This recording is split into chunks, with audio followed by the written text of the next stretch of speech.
C'est la dernière fois. Nous avons parlé de la tour de Babel. Et juste après la tour de Babel, alors ça s'est passé quelques années après quand même, hein, peut-être 100 ans plus tard, on trouve en Genèse 12 le récit de Abraham, hein, l'appel d'Abraham, la vocation d'Abraham. Et donc là, c'est une grande découverte, une grande avancée à la vie d'Abraham. Hein. Alors, Abraham, alors moi je vous le présente, hein, c'est lui, hein, c'est ce monsieur. Alors, vous allez me dire, est-ce que vous en êtes sûr, hein? Pas tout à fait quand même, hein, mais c'est une petite statuette qui est au Louvre et qui a été découverte à Ur de Chaldée, donc là d'où vient Abraham. Et je vais vous en montrer plusieurs. Toutes les illustrations qui viennent de cette région du monde montrent qu'on est habillé de cette façon-là, donc avec le torse nu, une petite barbe pointue et un pagne.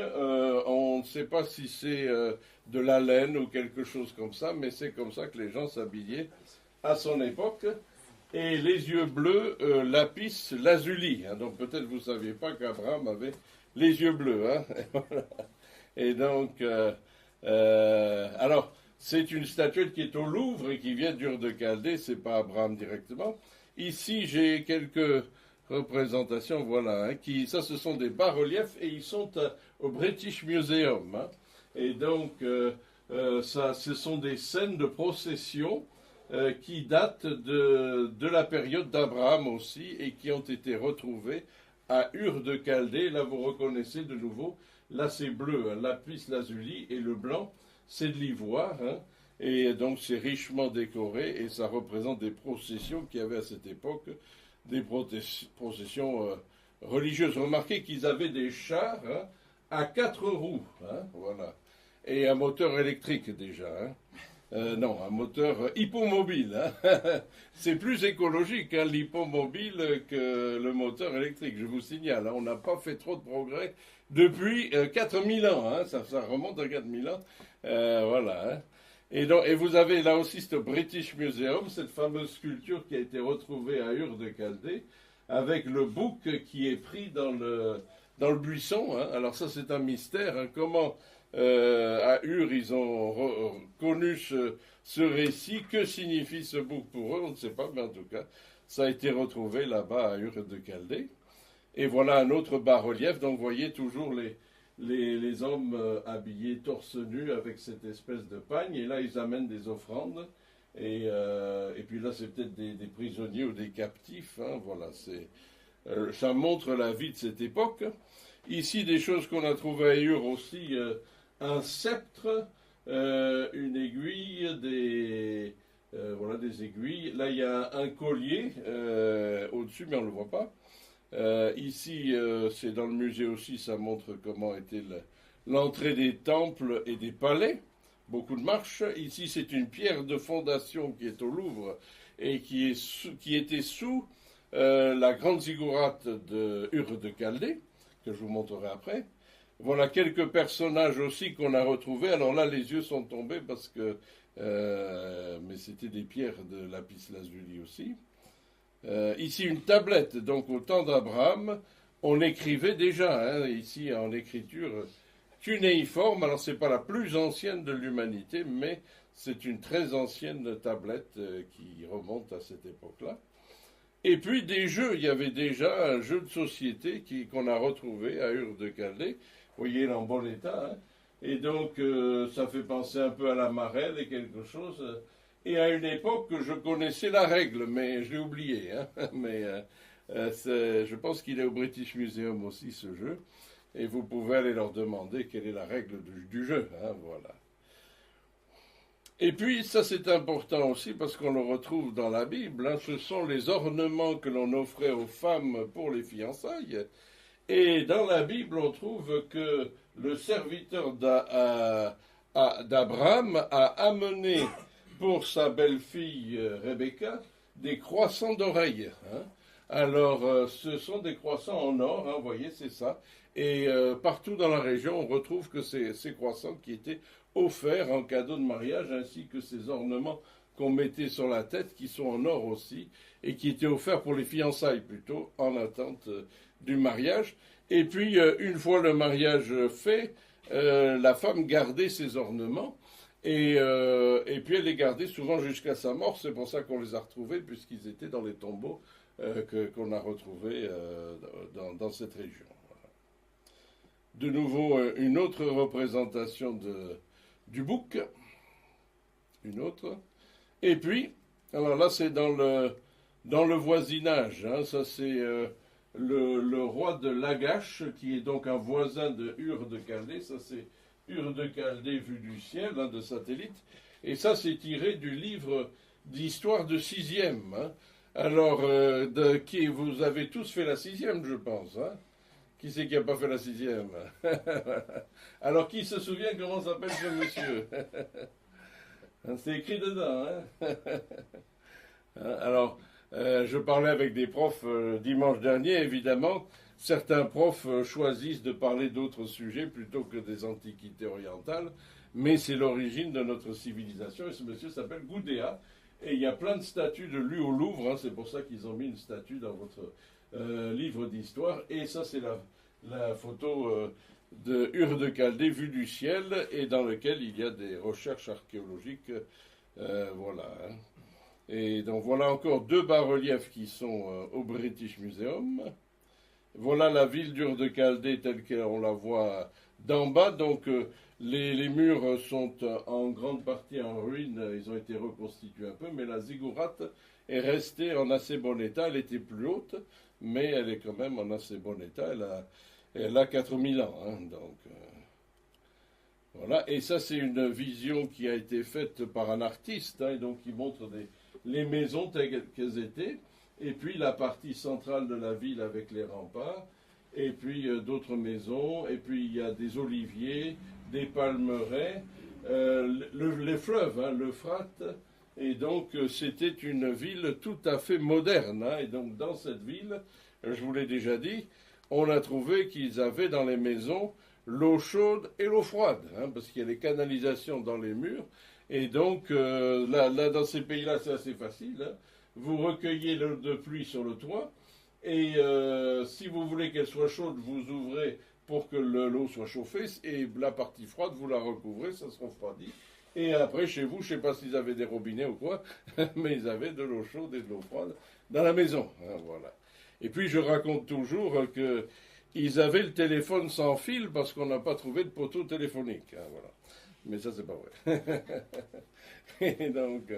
voilà, c'est là qu'a vivait Abraham. Hein, et donc là, c'est la grande ziggourate, hein, de Ur de Chaldée. Je vous en ai parlé lors de la pyramidologie. Là, c'est une autre photo de ce monsieur. Hein, et donc, et ce geste, hein, vous voyez, ce geste qu'il fait, c'est un geste de prière. Hein, et à cette époque-là, toutes les statues que l'on a de Gudea, on en a d'autres, hein, d'autres personnages à cette époque-là, eh bien, Hammurabi, par exemple, eh bien, ils font toujours des gestes de prière, parce que les gens étaient très religieux, ils priaient tout le temps, les ziggourates étaient pour adorer leur divinité, hein. Et donc, Abraham a quitté cette ville moderne, cette ville qui, pour son époque, était vraiment confortable et agréable, pour aller où? Dans le désert. Eh oui, dans un endroit qu'il ne connaissait pas. Hein. Et il a fait, c'est le voyage de la foi. Hein. Alors, je vous montrerai la carte, voilà, ici, hein, mais on va rester avec Abraham. Et on va lire, hein, Genèse chapitre 12. L'Éternel dit à Abraham, va-t'en de ton pays, de ta patrie, de la maison de ton père, dans le pays que je te montrerai. Je ferai de toi une grande nation. Je te bénirai et je rendrai ton nom grand. Tu seras une source de bénédiction. Je bénirai ceux qui te béniront, je maudirai ceux qui te maudiront. Toutes les familles de la terre seront bénies en toi. Abraham partit, comme l'Éternel le lui avait dit, et Lot partit avec lui. Abraham était âgé de 75 ans lorsqu'il sortit de Charan, et Abraham prit Sarai, sa femme, et Lot, le fils de son frère, avec tous les biens qu'il possédait, les serviteurs qu'ils avaient acquis à Charan, et ils partirent pour aller dans le pays de Canaan, où ils arrivèrent au pays de Canaan. Abraham parcourut le pays jusqu'au lieu nommé Sichem, jusqu'aux chênes de Morée. Les Cananéens étaient alors dans le pays. L'Éternel apparut à Abraham et lui dit, je te donnerai ce pays à ta postérité. Et Abraham bâtit là un autel à l'Éternel qui lui était apparu. Il se transporta de là vers la montagne à l'orient de Béthel. Il dressa ses tentes ayant Béthel à l'occident, Haï à l'orient. Il bâtit encore là un autel à l'Éternel et invoqua le nom de l'Éternel.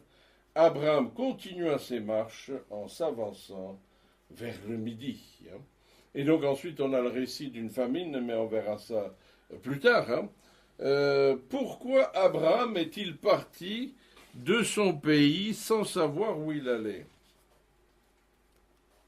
Parce qu'il avait confiance en Dieu. La promesse de Dieu. Voilà, plus que confiance, il avait une foi très très profonde. Si Dieu vous apparaissait cette nuit et vous disait, tu prends tes clics et tes claques et tu pars en voyage, tu mets tout ça dans la voiture, tu pars en voyage mais je te dis pas où tu vas. Qu'est-ce que vous faites? Soyez pas timide, je connais la réponse, vous ne le ferez pas. Voilà. Abraham était un des seuls êtres au monde à qui Dieu pouvait demander n'importe quoi, et il le faisait. Un peu plus tard, quelques années plus tard, il lui a demandé de sacrifier son fils, ce qui est une folie complète. Eh bien, Abraham est parti pour sacrifier son fils, croyant que Dieu allait le ressusciter. Et c'était quelqu'un qui avait un attachement, une foi en Dieu, et il est cité plusieurs fois dans toute la Bible comme étant l'homme de la fidélité, de la foi, et cet attachement a fait de lui un être tout à fait exceptionnel, choisi de Dieu et dirigé par Dieu. Donc ils sont partis d'Ur de Chaldée, en suivant le fleuve, là dans cette image il n'y a pas le fleuve, jusqu'à Haran. Alors normalement ils sont restés à Haran 2 ans, peut-être un peu plus, parce que le papa avait été fatigué par le voyage et il est mort à Haran. Mais à Haran, ils ont été bénis, et ils ont, on lit ici qu'ils ont eu des brebis et des boucs plus importants, donc le Seigneur les a bénis. Et ensuite, ils sont montés jusqu'ici. Qu'est-ce que c'est ici? C'est quoi ça, Aleppo? Oui, c'est la ville de nos amis, Alep, en Syrie. Cette ville est une des plus anciennes villes du monde. Elle a au moins 3000 ans avant Jésus-Christ. Donc ça fait 5000 ans. Alors nous, on est content de Bayeux et notre cathédrale qui a 1000 ans. Là, il y a 5000 ans avant Jésus. Enfin, non, 5000 ans avant nous, pardon. 3000 ans avant Jésus-Christ. Et donc cette ville existait déjà. Donc Abraham est allé là-haut. Et ensuite, il est descendu jusqu'ici, à Sichem, Béthel, un peu plus tard Hébron. Et puis sur la carte, ils ont montré là où plus tard il est allé en Égypte et il est revenu ici. Donc c'est le voyage de la foi. Et Abraham est parti, c'est le premier à avoir fait un voyage de la foi. Et c'est un voyage où on est à l'écoute de Dieu et où on va où Dieu nous dit d'aller pour faire ce que Dieu nous demande de faire. C'est le voyage de la foi. Et c'est ce que... Alors, est-ce qu'il y a des gens aujourd'hui qui font des voyages de la foi? Non. Si, heureusement. Heureusement. Vous avez des évangélistes, des missionnaires et des chrétiens que je connais aussi qui partent dans de nombreux pays, notamment ceux qui partent avec, mais parce qu'on les connaît ici, la mission Porte Ouverte, la mission Frinsboot, Messager de la Paix, et qui vont, vous savez, quand ils sont en ce moment, ils sont en train de se préparer pour partir chez les nénettes qui sont tout au nord dans la Sibérie, eh bien, ils y vont avec leurs camions, leur aide alimentaire et tout ça, mais ils ne savent pas où ils vont, hein, parce qu'ils vont aller là-haut chercher les gens. Hein. Mais les gens, ils se déplacent là-haut, ce sont des nomades. Donc il faut les trouver. Heureusement, chaque fois, ils les trouvent. Ils leur donnent à manger, ils leur donnent des traités, des Bibles, et ils les évangélisent. Hein. C'est un voyage de la foi. Hein. Ça existe encore aujourd'hui. Et c'est un voyage où l'on va. Alors Abraham, c'est pas pour annoncer l'évangile, Abraham, c'est pour suivre Dieu, parce que Dieu ne voulait plus qu'il reste ici. Il y avait plein de villes, là ils en ont mis que deux, trois. Il y avait plein de villes, mais toutes avaient leurs ziggourats, leur culte idolâtre, et Dieu voulait qu'Abraham soit préservé de tout ça, qu'il sorte de tout ça, et qu'il y ait un nouveau peuple qui soit attaché uniquement à l'Éternel. Hein. Et c'est ce qu'Abraham a fait. Et il s'en est pas trop mal sorti, parce qu'aujourd'hui, dans le monde, il y a combien de gens qui se réclament d'Abraham, qui disent Abraham est notre père? Combien il y en a dans le monde aujourd'hui? Plusieurs. Plusieurs, oui. Hein, alors, beaucoup, hein, voilà. Hein. Les chrétiens, combien y a-t-il de chrétiens dans le monde maintenant? Beaucoup. 2 milliards. Voilà, des milliards, hein, environ 2,4 milliards, hein, un peu plus peut-être de chrétiens dans le monde. Hein, donc, entre les catholiques, les protestants, les évangéliques, etc. Combien est-ce qu'il y a de musulmans? Parce que les musulmans aussi se réclament d'Abraham. Hein, combien est-ce qu'il y en a? Plusieurs aussi. Hein. Oui, 1,4 milliard à peu près, hein, voilà. Et puis les juifs aussi, hein, qui sont alors moins nombreux, hein, mais quelques millions, dizaines, centaines de millions. Donc en tout, on a entre 4 et 5 milliards de personnes dans le monde, qui se réclament d'Abraham, hein, qui disent Abraham est notre père. Hein. Or, combien y a-t-il de personnes sur la terre? Hein, voilà, entre 7 et 8 milliards de personnes. Donc, plus de la moitié des habitants de la Terre connaissent ce petit monsieur Abraham et disent, nous, on est descendants par la foi de cet homme-là. Hein. Alors, qu'il le soit ou pas, ça ne nous regarde pas, mais en tout cas, ils se réclament de lui et ils pensent à lui, ils parlent de lui, hein, alors que quand il est parti de Ur de Chaldée, il avait son père, son frère, sa femme et ses troupeaux, ses serviteurs, et c'est tout. Hein. Quand il était en terre promise, il était resté là, en terre promise, et Dieu lui avait promis 7 choses. Dieu lui a fait 7 promesses. Alors on va lire ces promesses ensemble, enfin on les a lues. Hein. Qu'est-ce que Dieu lui a promis en premier lieu? Je te donnerai un grand héritage. Hein. Donc le Seigneur lui dit, va-t'en de ton pays dans ta patrie, dans le pays que je te montrerai. Donc lui dire qu'il aura un grand héritage. Je ferai de toi une grande nation, hein, un grand nom, une grande bénédiction et une grande alliance. Hein. Je bénirai ceux qui te béniront et je maudirai ceux qui te maudiront. Hein. Une grande protection. Hein.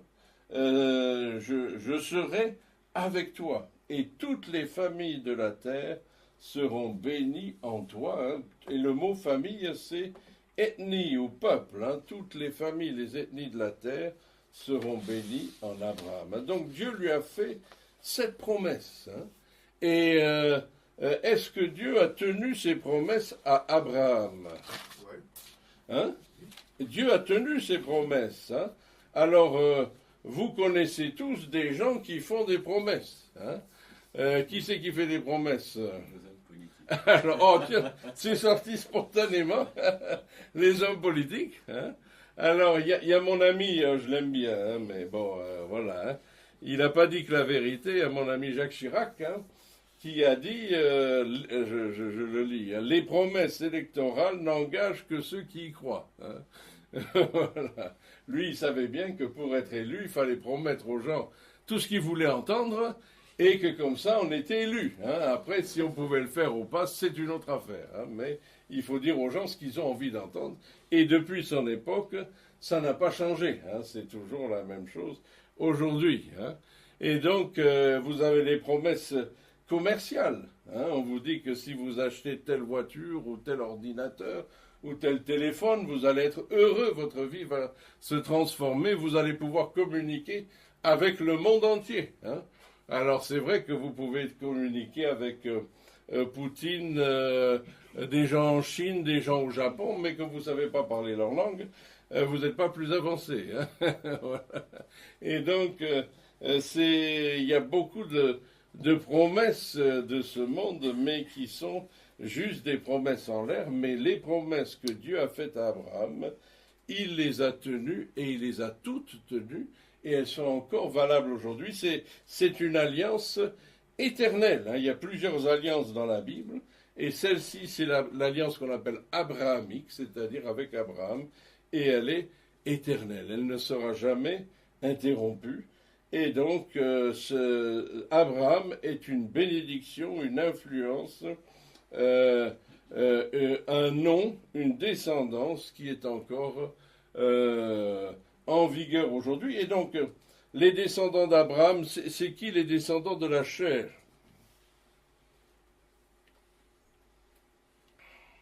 Physiquement, qui est-ce qui est descendant d'Abraham?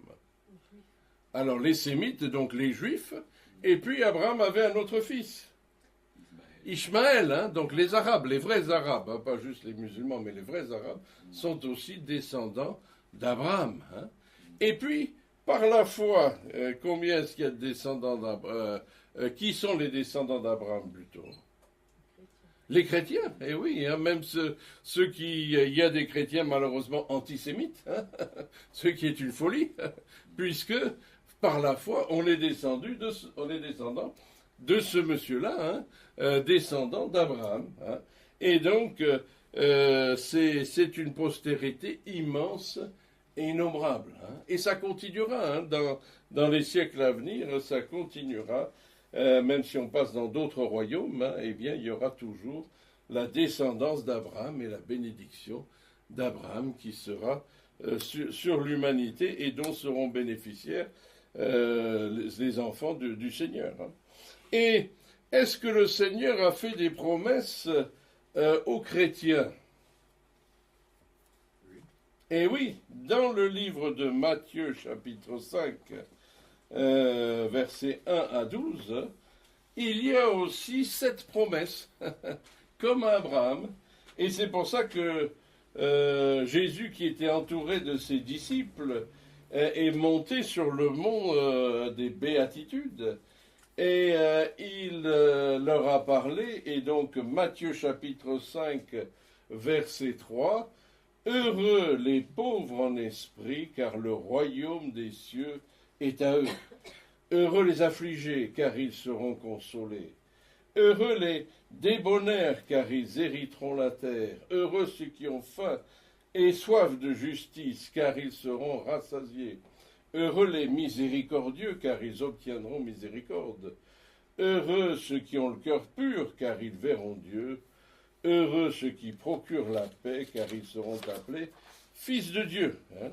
Et le dernier, c'est ça, fils de Dieu. Et heureux ceux qui sont persécutés pour la justice, le royaume des cieux est à eux. Donc, les promesses du Seigneur Jésus-Christ, c'est de nous donner le royaume. Hein. Le Seigneur nous a donné le royaume. Petits enfants, je vous ai donné le royaume.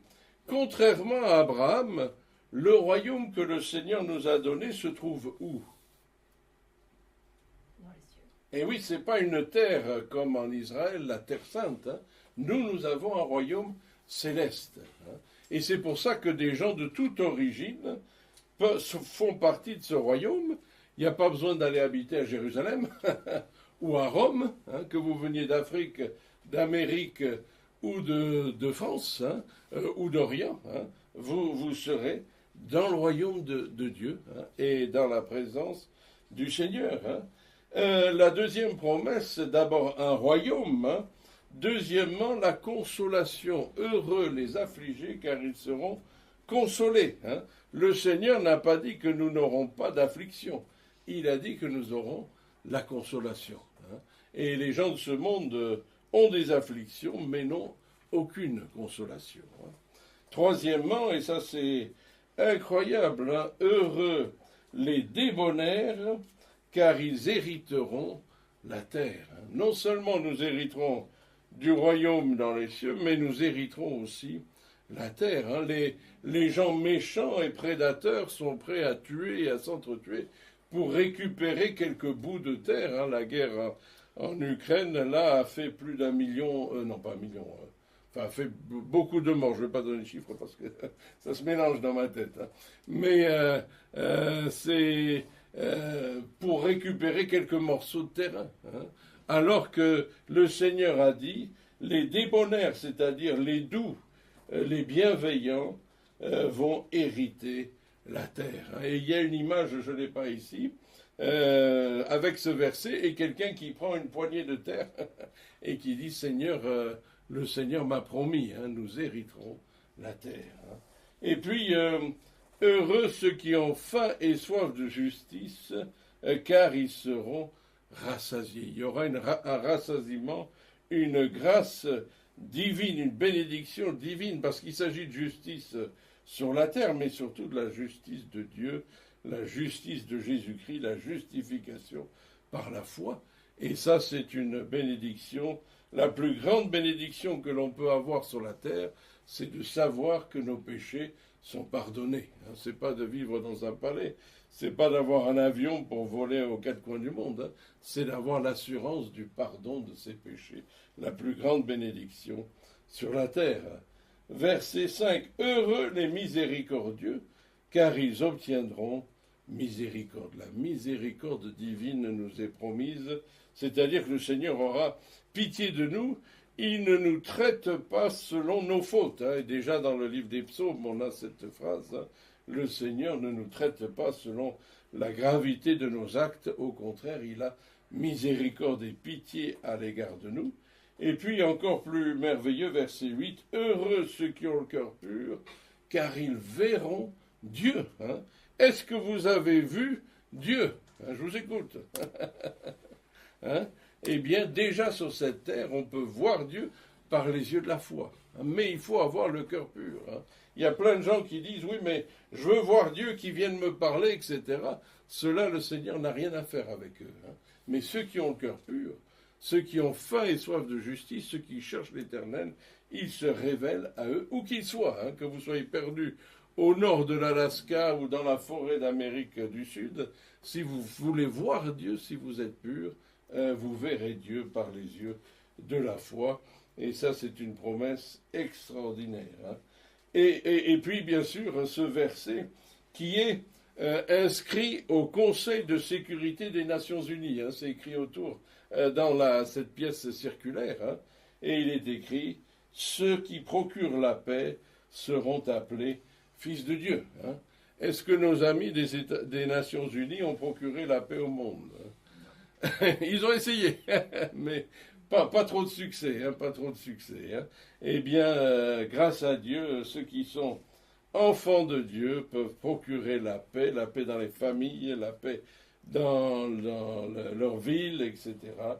Et ils seront appelés fils de Dieu. Voilà. Et donc, ce sont les promesses que le Seigneur nous donne, 7 promesses à Abraham, 7 promesses aux chrétiens, et il y a aussi 7 promesses à l'Église. Ça, c'est en Apocalypse chapitre 2 et chapitre 3. Et donc, on n'a pas le temps de les lire, mais je vous en donne la liste, puisque je l'ai ici. Le Seigneur promet à son Église, en Apocalypse, que à ceux qui sont fidèles, il donnera de l'arbre de vie, il donnera la couronne de vie, il donnera la manne cachée, le caillou blanc et un nom nouveau. Tout ça, c'est en Apocalypse chapitre 2. Le pouvoir sur les nations et l'étoile du matin, vous voyez que ça a rapport avec l'enseignement de Jésus. Des vêtements blancs, chapitre 3. Une colonne dans le temple de Dieu, chapitre 3. Et siéger sur le trône de Christ, chapitre 3 aussi. Voilà les promesses à l'Église et aux enfants du Seigneur. Alors, contrairement à nos amis politiciens, est-ce que le Seigneur est capable de tenir ses promesses? Eh oui, non seulement il le peut, mais il le fait. Hein. Et il nous demande à nous, comme Abraham, d'être fidèles et de tenir notre part de la promesse. C'est quoi notre part de la promesse?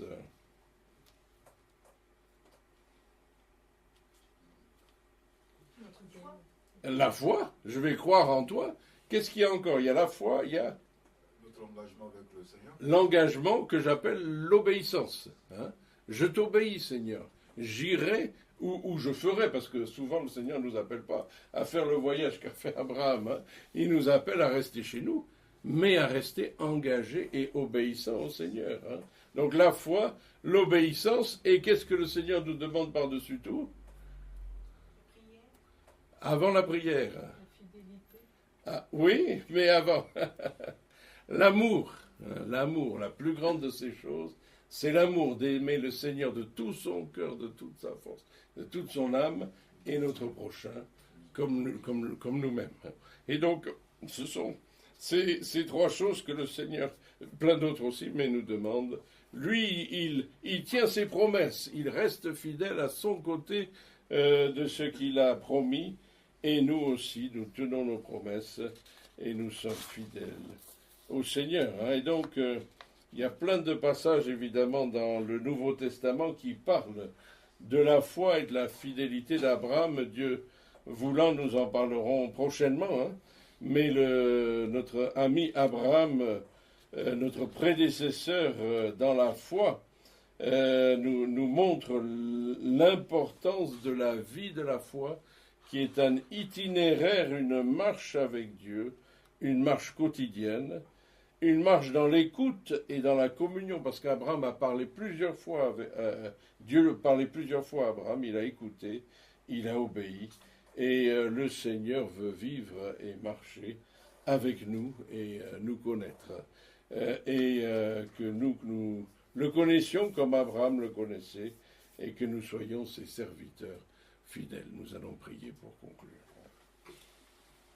Seigneur éternel, tu nous as donné un exemple dans la vie de cet homme, Abraham, qui, dans cette belle ville d'Ur de Chaldée, quelques dizaines d'années après le déluge, eh bien, à la tour de Babel, a décidé de te rencontrer, de marcher avec toi, de vivre avec toi et pour toi. Et toi, tu lui as demandé de partir, de quitter cette ville belle, heureuse, mais remplie d'idoles, et d'aller dans un pays beaucoup plus simple, beaucoup plus modeste, de vivre sous des tentes, hein, mais de vivre avec toi, et de marcher, de communier avec toi. Merci Seigneur de ce que tu as amené Abraham dans ce voyage de la vie, et de ce que c'est une vie vécue avec toi, et qu'à certains moments dans cette vie, il était seul, mais aujourd'hui, plusieurs milliards de personnes se réclament de lui et prononcent son nom tous les jours. Et Seigneur, quel privilège de l'influence sur le monde de cet homme, ce géant de la foi, ce précurseur de la foi et des croyants. Merci Seigneur de ce que tu nous as donné, le privilège de le connaître, de vivre une vie semblable à la sienne, et je te prie de nous guider pour que nous puissions, et à l'écoute de tes promesses, marcher avec toi et vivre dans la foi et la communion avec le Seigneur. Au nom de Christ, notre Seigneur, Sauveur et Maître, nous te prions. Amen.